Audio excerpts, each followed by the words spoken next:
Yamma barkanmu da sake haɗuwa a sabon bidiyo. A yau na zo muku da wani application mai matuƙar amfani. Ke kira da Google Keep Notes.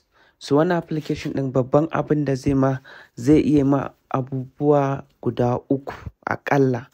Abu na farko dai idan muka shigo Google Play Store kamar yadda kuke gani za ku iya downloading ɗinsa. Idan kuka shiga za ku iya searching ɗin sunansa ku downloading. Haka mai iPhone ma zai iya ɗauko wannan application ɗin. Wannan application ɗin abubuwan da yake yi zai taimaka ma wajen ka iya rubutu na wasu abubuwa. Misali za ka fita ka je ka siyo wani abu ko kuma a ranar da ka tashi za ka yi wasu abubuwa masu muhimmanci wanda maybe za ka iya manta wasu daga ciki saboda yawan abubuwan da za ka yi.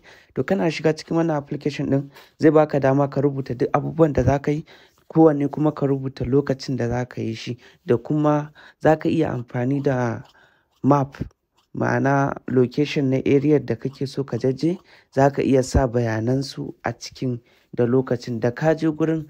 Wani application ɗin zai sa wayarka ta yi ƙara sai ya tuna ma za ka yi kaza a guri kaza da ƙarfe kaza.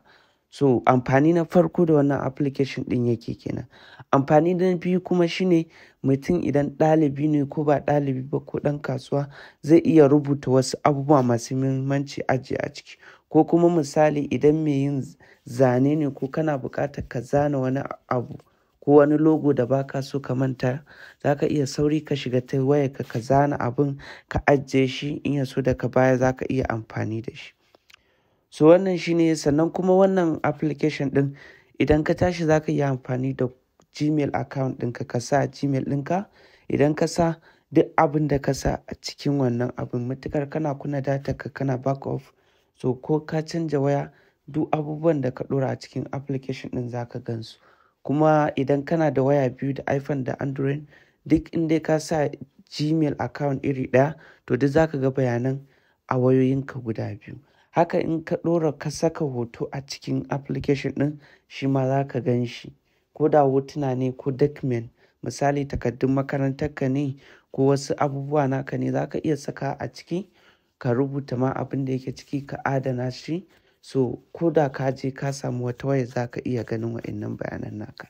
So haka idan abubuwan karatu ne da sauransu duk za ka iya yi.